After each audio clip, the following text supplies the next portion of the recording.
All right, update time. Sorry it's been so long. I'm officially 2 weeks and 1 day post-op at this point. I hit a big milestone on Monday where I had my tubes removed, finally my drains, which was huge. I was miserable with those things in there. The first couple of days weren't too bad, but as time went on, they were really, really uncomfortable and annoying. So I was super anxious to get rid of those. I continued to feel mostly pretty good until about last Thursday. I ended up having a reaction to the antibiotics that I had been on. Girls, if you know, you know. So that kind of sidelined me, coupled with the fact that I was really motivated to get my output down low enough to have my drains pulled on Monday. So I forced myself to basically park on the couch for a couple of days, not do a lot of movement, and just get things to slow down, which it did. So I was psyched to be able to get them out on Monday. It was really weird. They went from here all the way around down here, which I didn't realize. So when they pulled them out, I could feel them coming out, which was really weird. But I feel so much better. I can put my arms up. Yeah, it feels great to have them out. I had my first fill, which I'm sure I talked about this in previous videos, but I currently have expanders in where the implants will go, and the expanders are placeholders, and I get weekly fills with a certain amount of cc's to expand the expanders to help stretch out the skin and make room for the implants when they come. So that felt weird, but not painful, super quick, super easy. So I go back next Monday. This week's been good though. It's been okay. It's been good, but I've definitely been mentally struggling a little bit. I feel, if I'm being completely honest, I know I've done a lot of updates and I've had such a positive attitude, and I know I'm always smiling and everything's rosy, and it mostly has been, for the most part. I can honestly say that. But this week mentally I've just been not as good of a place. We got some really good news yesterday that I should be very excited about, and I am, and I'm getting there. But I think that I'm just feeling overwhelmed with everything I have left. So my pathology came back, and we met with my oncologist yesterday, and the great news is I'm considered cancer-free, which is phenomenal, awesome, the best news. They were so excited with the response that I had. They did not expect me to have as high of a response as I did. The chemo got 95% of the cancer, which was higher than they expected. All along, he has prepared me for the fact that I would not have had a PCR, which is a pathological complete response, and that there would still be some residual cancer. So mentally, I was prepared for that. But at the same time, I guess, based on how I'm feeling, maybe I wasn't fully prepared for that. So the good news is cancer-free. The little bit that was left is gone. They did find some abnormal cells in my left breast. Ironically, they were not precancer or cancerous, but they were abnormal, so it's good that those are gone as well. The other piece is I didn't have to have any lymph nodes removed. That was another determination that I just got a call back today. There was a chance I was going to have to go back in, but they met with the tumor board today, and based on everything, there's no need for me to have to go back in and have any additional lymph nodes taken. So that's great news.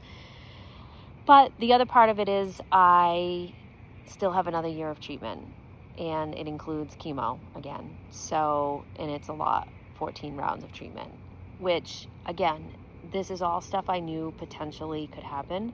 As I explained before, if I did have a PCR, I would be on this immunotherapy enzyme type treatment for every 3 weeks for 11 rounds.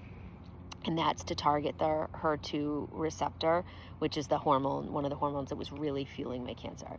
That's the one good thing about the HER2 positive, is there's so many treatments for it if you are HER2 positive. So I'm thankful in that, because I have a lot of options. But because of the fact that it is HER2 positive and there was still cancer there, I have to have the TDM1 now, which is a combination of, I can't even say the word, trastuzumab. I'm going to call it the T drug, T and then DM1. So T is the drug that basically, to kind of like dumb it down, it's kind of like that's the missile that attaches itself to the cancer cells, and the DM1 is the chemotherapy that is the missile. So the T drug will attach itself to the cells and be like, hey, here, and the DM1 goes and attacks it. And so that's just an easier way to explain that. So I have to have 14 rounds of that. So I start July 22nd every 3 weeks for 14 rounds. I won't lose my hair again. There will be some side effects, as there is with any type of drug or chemo, but it won't be as bad. Nala. I'm outside. Obviously, you can tell. Nala, come here. So as much as I knew that that was a possibility, I think that really bummed me out. And then the other piece of it is I also have to start this medicine called letrozole, which is going to help to keep the estrogen in my body lower in menopause, as my cancer was also estrogen fueled. And I have to be on that for 5 to 10 years. So I think one of my friends said it best this morning, because I was emotional, and like, I haven't been able to celebrate the cancer-free part because I still feel like there's so much. Like, cancer-free doesn't mean done. I still have such a long road. Like, I have at least another year. I have 2 surgeries, all this treatment, all this not feeling normal, all these breaks in my regular schedule to go to doctor's appointments, to deal with treatment, to handle the side effects, the surgeries. And I think that is just overwhelming me. And I was feeling guilty that I wasn't happy hearing the words cancer-free. And my friend said it best. She's like, you're allowed to feel the way you feel right now. She's like, once you get past all the overwhelming piece of it, like, you're going to realize and be happy, if that makes sense. And maybe none of this makes sense at all, which is why I've had such a hard time making this video. But I am happy to hear that I'm cancer-free. I'm so blessed, and I love my doctors, and the teams are amazing. And, I know everything is working out the way that it should be, but I just feel overwhelmed. I want to be done. I want to feel good all the time. I don't want to like feel good for 3 days and then feel like shit for a couple days. Like, I have the most amazing boss who is so understanding, but I love my job and I love being there, and I hate that all these appointments and all this stuff just keeps me away from that. It's kind of like my happy place. One of my happy places is going there and having a purpose and a routine, and I just feel like I'm lacking that, and I haven't been able to work out in 2 weeks other than walk. And again, I know all of this is temporary, and I sound whiny and unappreciative and like I'm having a pity party, and I'm not.